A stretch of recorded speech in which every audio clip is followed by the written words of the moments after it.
என்ன எங்கேயோ பார்த்திருக்கேன்னு சொன்னீங்க. இன்னுமா என்ன தெரியல?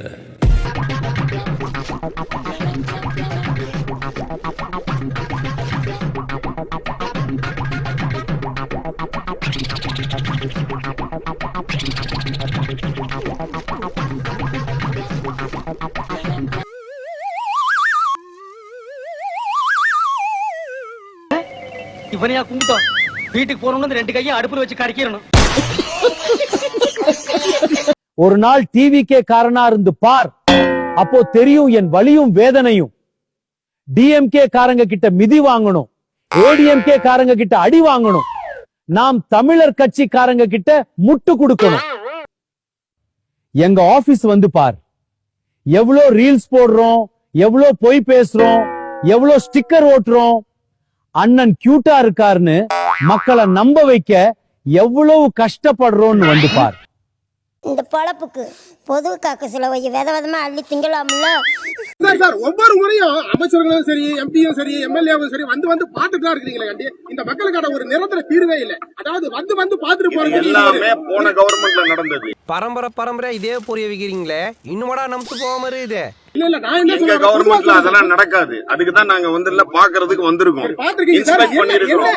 இப்ப டீடைல் ரிப்போர்ட் கேட்டிருக்கேன். ரிப்போர்ட் வந்த உடனே மத்த களப்பணி வந்து ஸ்டார்ட் பண்ணுவாங்க. ஐயோ, தஞ்சாவூர்ல 5000 ஏக்கருக்கு சொந்தக்கார வெண்ணெய் அறிவுரு அப்படியே அறுத்து தள்ளிட்டாலும் மூட்டு கொடுத்துருவாரு. பிச்சைக்கார நாயே, உன் மூஞ்சிய பார்க்கும் போதே எனக்கு தெரியும்டா. வந்த 30 நாள்ல நீங்க எல்என்டி துறைமுகத்தை விரிவாக்கம் பண்ணிருக்கீங்க. இதனால எவ்வளவு பேர் மீனவர்களோட வாழ்க்கை பாதிப்படையுதுன்னு நீங்க அதை பத்தி கவலைப்படவே இல்லை. நீங்க தனியார் மையத்தை பத்தி தான் மட்டுமே கவலைப்படுற மாதிரி இருக்குது சார். இந்த மீனவர்களுக்கு இதுவரையும் எல்என்டி நிர்வாகமோ அதானி நிர்வாகமோ நிரந்தர வேலை வாய்ப்பா கொடுக்கல. ஆனா நீங்க வந்த 30 நாள்லயே எல்லாருக்கும் வந்து உடனே விரிவாக்கம் பண்ணிட்டீங்க. கவர்மெண்ட்டுக்கு உழாம எல்லாத்தையும் வந்து விரிவாக்கம் பண்றீங்க. நீங்க ஏன் தனியார் மையத்துக்கு முக்கியத்துவம் கொடுக்குறீங்க எங்க கேக்குறோம். டேய் செல்வம், வண்டி யூட்டர்ன்டா, செட்டி உஷாராயிட்டான். ஐயோ, கைப்புள்ள அருவலோட கிளம்பிட்டானே. இன்னைக்கு எத்தனை தலை ஊர்ல போதோ தெரியலையே. மேடம் ஜெயலலிதா வந்ததுக்கு யாருமே பிரஸ் மீட் பண்ணாம போனது sir. Don't break that legacy sir. Sir காவேரியில இன்னைக்கு நம்மளுக்கு தண்ணி திறந்து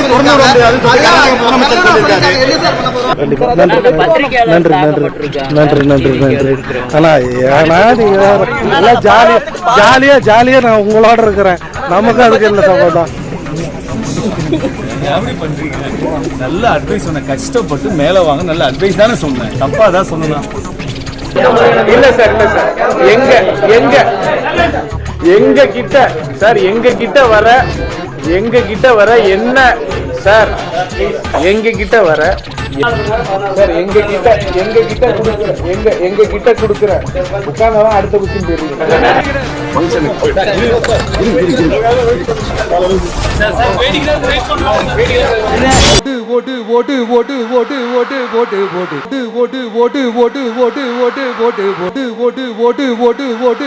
நம்ம அடிப்படை விலைகளை வந்து நம்ம வந்து இந்த டெண்டர்கள் எடுக்கும் பொழுது ஒருத்தர் வந்து இப்போ ஒரு லோவஸ்ட் வேல்யூ வந்து நம்ம ஃபிக்ஸ் பண்றாரு அப்படின்னா நம்ம அவருக்கு வந்து டெண்டர் கொடுக்கக்கூடிய நடைமுறையில தான் இங்க இருந்துச்சு. இப்போ நம்ம என்ன பண்றோம் அப்படின்னா, ஒருத்தர் லோயஸ்ட் வேல்யூ வந்து கோட் பண்ணிடுறாரு, அவருக்கு கீழே இருக்கவங்க இன்னும் 2-3 பேர் ஒரு லோயஸ்ட் வேல்யூ கோட் பண்ணிடுறாங்க.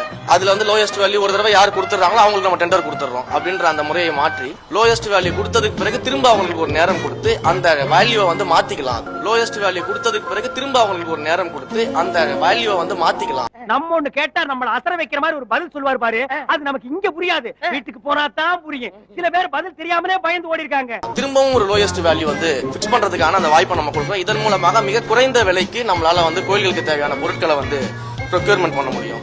என்னங்க எனக்கு ஒண்ணுமே புரியல. எனக்கும் புரியல. இதன் மூலமாக மிக குறைந்த விலைக்கு நம்மளால வந்து கோயில்களுக்கு தேவையான பொருட்களை வந்து ப்ரொக்யூர்மெண்ட் பண்ண முடியும். நீ சொன்ன வாக்கியத்தை தஞ்சாவூர் கோயில் கல்வெட்டுல வெட்டி வச்சிட்டு பக்கத்திலேயே நீ உட்கார்ந்துக்க. உனக்கு பின்னால வர்ற சந்ததிகள் அதை பார்த்து படிச்சு தெளிவா நடந்துக்குவாங்க. சார் காவேரியில இன்னைக்கு நம்மளுக்கு தண்ணி திறந்து என்ன பண்ண போறோம் சார்? தமிழ்நாடு என்ன சார் தொடர்ச்சியா தண்ணீர் திறந்து விட முடியாதுன்னு உறுதியா சொல்றாரு கர்நாடக முதலமைச்சர். தமிழ்நாடு அரசுடைய நிலைப்பாடு என்ன? நீர்வளத்துறை அமைச்சரா உங்களோட நிலைப்பாடு என்ன? பதில் என்ன சார்? ஆஹா சூனா போனா ஒவ்வொருத்தர் இருக்க வேகத்தை பார்த்தோம்னா அவன் அருமை வறுமைக்கு ஆபத்து வந்துடும் போல் இருக்கடா. ரொம்ப கவனமா டீல் பண்ணி ஆட்டத்தை கலைச்சிடுறாசா. பஞ்சாயத்து நடக்கணும். சார் முதலமைச்சர் இது குறித்து உங்ககிட்ட ஏதாவது பேசியிருக்காரா? முதலமைச்சருடைய நிலைமை என்ன? காவிரி மேலாண்மை வாரியம் தண்ணீர் திறந்து விட சொல்லியும் திறந்து விட முடியாதுன்னு சொல்லிட்டு கர்நாடகா முதலமைச்சர் சொல்லியிருக்காரு. கர்நாடகா போகும்போது நீங்களும் கூட போய் பதில் தெரியாதவங்க கேள்வி கேட்டா கூட தேடி பூச்சி ஏதாவது தப்பாவது பதில் சொல்லுவான். எனக்கு கேள்வியே தெரியாதே. நான் யாரு? வெறும் டுபாக்கு. உங்களுடைய பதில் என்ன சார்? என்ன ஆலோசனை சார்?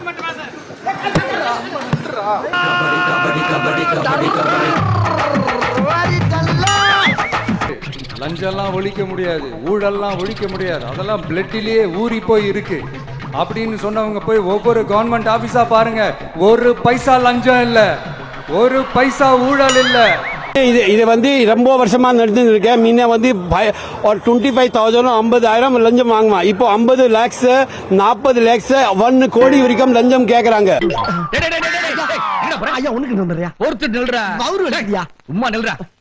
கேட்கறத பிளானிங்க வேற. எங்கேயும் வாங்க மாட்டோம். அவரை ஹோட்டல்ல கூப்பிடுவான், அதோ ஒரு இடத்துல கூப்பிடுவான். அந்த ஹோட்டல சஸ்பென்ஸா கூப்பிட்டு அங்க காசு டீலிங் பண்ணுவான். வர வர மார்வாடியே உங்களை மதிக்க மாட்டேங்கிறான். ஒரு காட்டுங்க பாஸ், அப்பதான் அமௌண்ட் ஏறும். யாரா பூம்புகார பூத பாண்டியா? நம்மளுக்கு வேண்டிய ஒரு 4 பேர் வீட்டுக்கு வருவேன். ஏகே பாடிச்சவன் துப்பாக்கி, பிகே பாடிச்சவன் துப்பாக்கி ஒரு 8 இருக்கு, எடுத்து கையில கொடுத்து விடு. என்னடா ரத்தம் வர அடிக்குது? சேட்டை போட்டு தள்ளிக்கிட்டு இருக்கியா? நடுமண்டை இல்லையா? அதே வெள்ள வெட்டிக்கிட்டு இருக்க. கை வலிக்காது போயிடல.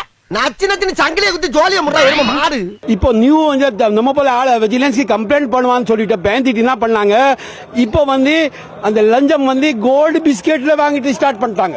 கிங்கினே நீங்க, நாங்க இன்னைக்கு தொழில் கத்துக்க போறோம். சீக்கிரம் கத்துறடா, சீக்கிரம் போய் வாங்க. ஓடு. We are not going to stop it. That is their own brilliant pressure. They are doing. We are not bothered that one. What will be the Tamil Nadu's argument in the CWMA meeting, Sajjan? Again, I told you. Again, we are going to demand 12,500 cusecs. Karnataka should release. We are not going to give any Karnataka government. We are appealing to Supreme Court. They have to give a direction to the Karnataka.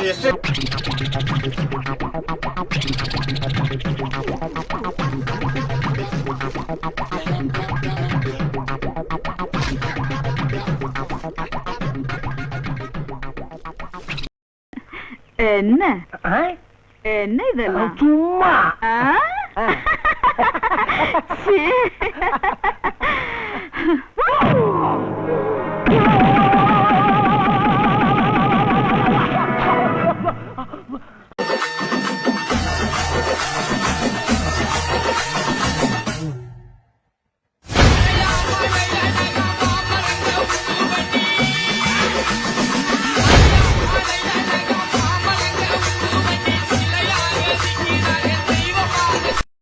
அறுபது 70 பேர்மா கையில உருட்டு கட்டையோட.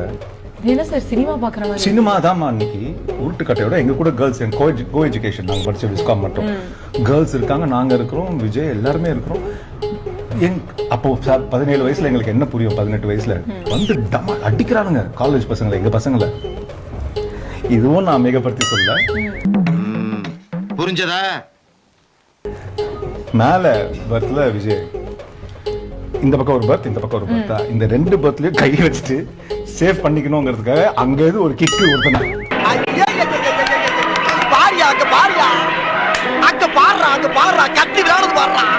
அவன் அந்த பக்கம் போய் விழுந்தான். அவன் அந்த பக்கம் போய் விழுந்த உடனே அந்த கேப்ல என்ன பண்ணிட்டோம்? டக்கு டக்குன்னு இந்த பக்கம் ஓடிட்டோம்.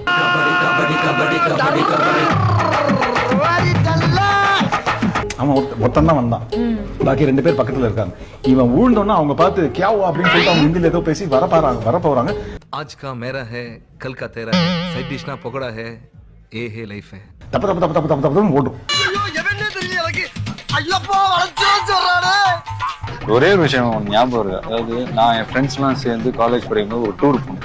அப்போ ட்ரெயினில் என்னாச்சு, நாங்கள் பாய்ஸ் அண்ட் கேர்ள்ஸ் எல்லாம் போயிட்டு இருக்கும்போது ஒரு 2 பேர் வந்து தேவையில்லாமல் வந்து என்னோட கிளாஸ் கேர்ள்ஸ் எல்லாம் வந்து கிண்டல் பண்ணோம். தெரியும்ல, ஒரு 2 பேர், நாங்கள் வந்து 10 பேர் எப்படி பிஹேவ் பண்ணோம்.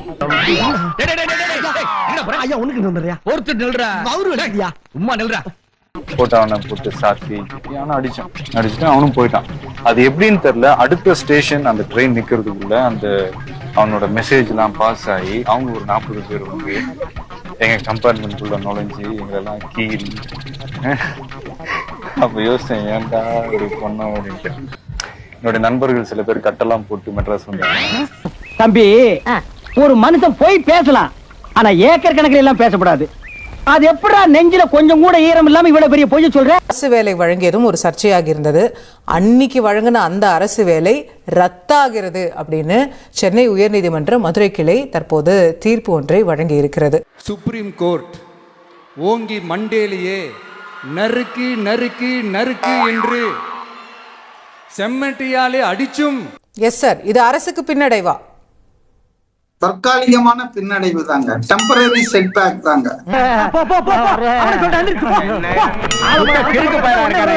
வரிசையில இருக்கும்போது நாம பாட்டு அப்ப அரசு செஞ்சது தவறு தானே? அது ஒரு அரசியல் நகர்வா தானே பார்க்கப்படும். உங்க கட்சி கூட்டத்துல இறந்தாங்கன்னு தானே நீங்க முன்னுரிமை கொடுத்து முன்னாடி அவங்கள கூப்பிட்டு அரசு வேலை கொடுக்குறீங்கன்னு. இல்ல இல்ல, அதான் ரெண்டாவது பாயிண்ட். நான் என்ன சொல்ல வரேன்னா, அதாவது ஒரு லக்னத்தில் 9 கிராம் உச்சம் பெற்ற ஒருவன் பேட்டரி இல்லாமலும் பேசலாம், எப்படி வேண்டுமானாலும் பேசலாம். கண்டுக்காதீங்க. மறக்காம சர்ப்ரைஸ் பண்ணுங்க. நெக்ஸ்ட் மீட் பண்றேன். ஒரு பிக்கிங் காணா.